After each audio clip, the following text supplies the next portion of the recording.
Kembali lagi kita sobat di channel YouTube Diwadegra, dan saya harap kabar sobat semua baik-baik saja ya, serta selalu semangat. Nah, untuk di video ini sobat saya akan memberikan tutorial nih, yaitu mengenai cara mengganti background pas foto. Tetapi di sini saya menggunakan aplikasi CorelDRAW. Biasanya atau pada umumnya untuk mengganti atau mengedit background pas foto, biasanya itu menggunakan aplikasi Photoshop sobat. Tapi di sini saya menggunakan CorelDRAW.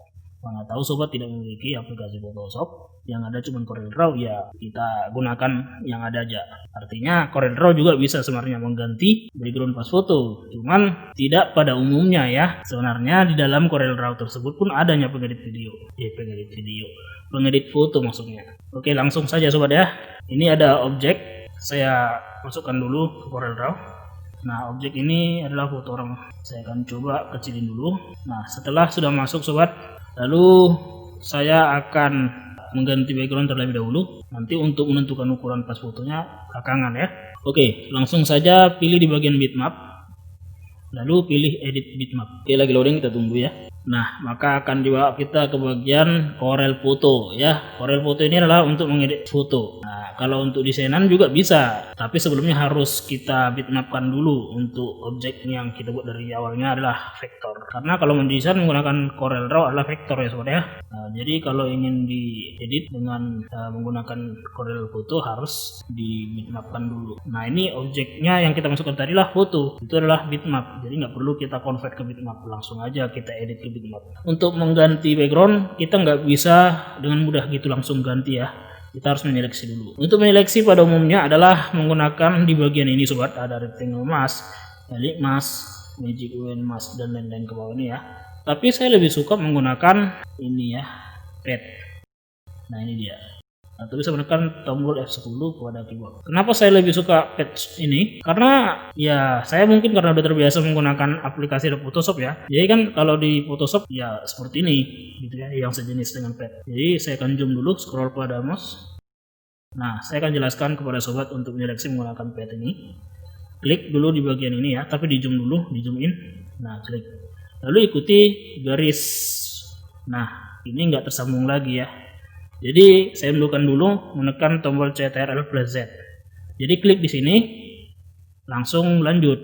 Oke, sekarang saya akan coba menggeser, tapi nggak bisa ya. Kita bisa menggeser menggunakan ini. Namun setelah kita geser, kalau kita klik gini, masih nyambung ya, nggak terputus. Tapi kecuali kita zoom in, zoom out. Nah, gini. Kalau kita klik lagi di sini, udah putus. Nah, saya unduhkan dulu supaya dia tidak putus. Klik di sini ya. Kalau kita dekatkan ke sini kan jadi ada icon plus itu, klik, nah itu tersambung, baru kita lanjut ke sini. Itu kalau kita udah melakukan zoom in zoom out untuk menggeser ke sini, dan kalau kita klik putus. Nah, saya unduhkan dulu. Untuk mengunduhkannya udah gampang ya, Ctrl+Z. Supaya tersambung, klik di bagian ini titik, keluar tanda icon plus ya. Nah, itu tersambung, lalu kita lanjut. Nah, ini terputus lagi. Kalau udah sampai di sini kan nggak mau geser dia nih. Kita bisa juga menggunakan tombol keyboard, yaitu menekan tombol keyboard huruf H ya. Kursornya berubah menjadi ikon tangan ya. Kita giniin geser. Nah, supaya kembali lagi ke sini, kita tekan aja F10 pada keyboard supaya kembali ke pad. Oke. Cuman kalau kita klik di sini pasti putus. Oke. Saya unduhkan dulu. Saya harus menekan atau mengklik di sini sekali. Lalu saya lanjut. Jadi harus gitu. Kalau ingin menggeser seperti yang saya bilang tadi, menekan tombol H pada keyboard, berubah menjadi ikon tangan, lalu kembali ke sini pad dengan menekan tombol F10, tapi kita klik dulu di sini ya, biar tersambung. Nah, kita kalau ingin menggesernya lagi supaya lanjut ke atas, kita geser ini juga bisa ya. Nah, tapi nggak terputus kalau kita menggunakan ini, menggeser.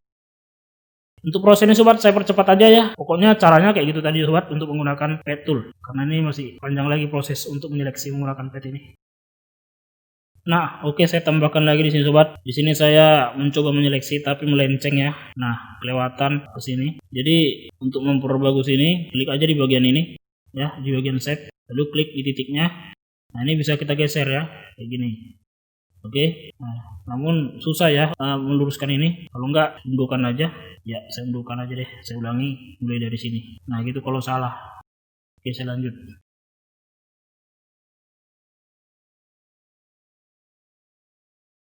Oke sobat, saya jelaskan di bagian ini. Nah, di sini saya sudah meletakkan titik, lalu saya akan membuat titik di sini. Cuman di bagian ini kan berkelok. Maka saya akan klik di sini. Tapi tidak saya akan lepaskan pada klikan mouse, tapi saya tarik dulu ke sini supaya berbelok. Ya, begitu cara untuk bagian membelokkannya. Oke, baru saya lepas, saya klik lagi di sini. Nah, gitu cara untuk membelokkan pad atau garis pad. Nah, untuk di bagian pinggir ini sobat, saya untuk membuat titik sudah susah ya. Lebih baik saya zoom out sampai seperti ini. Nah, baru saya klik di luar. Namun terputus, saya unduhkan dulu, saya sambungkan dulu. Lalu saya klik luar seperti ini. Nah, cuman ini terputus, saya unduhkan lagi. Ya, biasa kayak gitu karena VGA daripada komputer ini berat ya. Biasa aplikasi CorelDRAW ini adalah aplikasi yang berat ya, grafis daripada komputer ini. Oke, saya lanjut lagi masuk. Tidak beda jauh ya dengan cara menyeleksi menggunakan aplikasi Photoshop. Jadi harus kita zoom ini sampai detail zoom in. Oke, setelah itu sobat, saya jumpakan lagi titik yang terakhir dengan titik yang pertama kita buat tadi.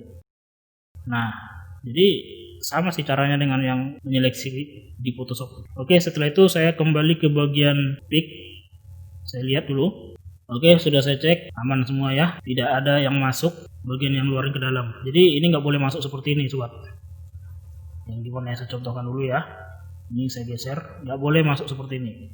Jadi harus di luar.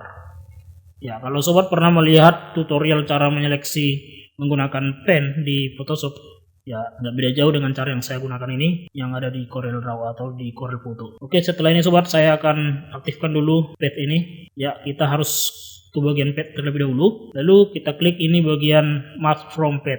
Oke, sudah selesai sobat, baru kita kembali ke sini. Ya, bukan kembali, kita pilih yang fill tool, maksudnya fill tool untuk mewarnai. Nah, di bagian toleransi ini sobat, kita buat 100 ya, agar warnanya terganti sesuai dengan garis patch yang sudah aktif ini. Karena kalau dia aktif pasti seperti ini terseleksi. Ya, jadi itulah guna daripada untuk mengaktifkan atau mengklik mask from patch supaya terseleksi. Lalu setelah itu kita klik fill, kita lanjut ya. Nah, untuk warnanya kita ubah dulu. Untuk mengubah warna kita pilih di sini di bagian edit fill. Nah, kita kalau milih warna biru contohnya ya, kita pilih warna biru lalu pilih OK. Lalu kita siram. Oke, setelah itu sudah jadi, kita kembali ke sini di bagian rectangle mask, klik di luar, seleksi tadi yang garis kedip-kedip tadi udah hilang. Selanjutnya kita menghilangkan garis pad ini, klik di bagian pad, lalu klik kanan di bagian padnya, lalu pilih delete pad. Nah, sudah hilang. Sekarang setelah itu klik finish editing. Jika tampil seperti ini, apakah mau disimpan atau tidak? Ya, kita simpan ya, pilih yes. Oke, ini klik aja di bagian aplikasi Corel Photo. Kita lihat hasilnya sudah berubah backgroundnya. Tadi warna merah kan? Ini kita udah masuk ke bagian CorelDRAW. Nah, gitu caranya. Jadi kalau ingin mengubah ukuran pas foto, kita cukup menggunakan crop ya. Kita seleksi dulu. Setelah kita klik crop, kita buat seperti ini. Klik mouse-nya. Nah, kita lihat di sini kelewatan ya. Ini kita buat 4. Lalu ini tingginya kita buat 6. Kita enter. Kita geser ke bawah karena terlalu tinggi ke atas, lalu tekan lagi enter pada keyboard. Oke, kita kembali ke pick, kita lihat ukuran fotonya udah menjadi 4x6. Nah, untuk menentukan ukuran foto juga bisa menggunakan ini sobat, ini rectangle nih. Kita buat di sini, kita buat ukurannya dulu ya, 4, lebarnya 6 untuk tingginya. Enter, udah. Oke, jika seandainya fotonya besar ya seperti ini, jadi kita butuh memotong. Nah, kita sediakan dulu objek seperti ini menggunakan rectangle tadi ya dengan ukuran 4x6. Lain cerita lagi kalau sobat membutuhkan 3x4, maka buat 3x4 objek bingkai seperti yang saya buat ini dengan menggunakan rectangle tadi. Nah, ini saya fotonya contohnya kita ibaratkan lebih dari 4x6 ya. Kita potong menggunakan objek ini. Caranya adalah klik kanan pada objek foto. Setelah diseleksi ya, klik kanan. Lalu pilih power clip inside. Nah, kita lihat ada tanda panah yang tebal ini, kita klik di bagian bingkai ini. Fotonya pun masuk. Namun terpotong kepalanya, ya kita edit. Untuk mengeditnya klik kanan. Nah, kita edit power clip. Oke. Nah, ini kita geser objeknya. Bisa dikecilin. Oke, jika udah pas, lalu klik kanan, pilih bacaan finish editing this level. Oke, sudah selesai. Namun jika ada di sini garis hitam, hilangkan ya. Tapi klik dulu objeknya, klik di bagian ini, outline width, klik lalu pilih none. Oke, aman. Jadi sangat gampang sekali sobat ya, jika sobat seandainya ingin mengganti background pas foto dengan menggunakan Corel Draw. Setelah ini kalau mau dicetak ya silahkan dicetak, digandakan aja, klik kanan, klik di luar, klik kanan lagi, paste. Ini objeknya ada dua nih, tertimpa, tarik aja satu, ya kan? Gitu sih. Atau bisa juga dengan cara menggandakan dengan cepat, yaitu menekan tombol CTRL plus D. Tekan dulu CTRL-nya, baru plus D-nya. Nah, jadi ganda, digandakan. Nah pokoknya gitu sobat ya, kalau mau nyetak digandakan dulu fotonya, susun rapi dan tinggal print CTRL plus P pada keyboard, akan tampil form seperti ini atau tampilan untuk print, tinggal print, tentukan printernya. Pokoknya gitu deh sobat. Oke, terima kasih telah menonton video ini sobat. Untuk cara mengganti background pas foto dan menentukan ukurannya tadi juga menggunakan Corel Draw sangat mudah. Tolong bantu share video ini jika bermanfaat sobat, dan seperti biasa jika sobat tertarik dengan channel YouTube Diwa Degra, tolong di subscribe dan juga diaktifkan loncengnya agar sobat menjadi orang pertama nonton video baru nanti di channel YouTube Diwa Degra. Terus saya bertambah semangat untuk membuat konten-konten lebih baik di channel YouTube Diwa Degra. Terima kasih sobat, kita akan jumpa lagi di video berikutnya. Salam sobat Diwa Degra.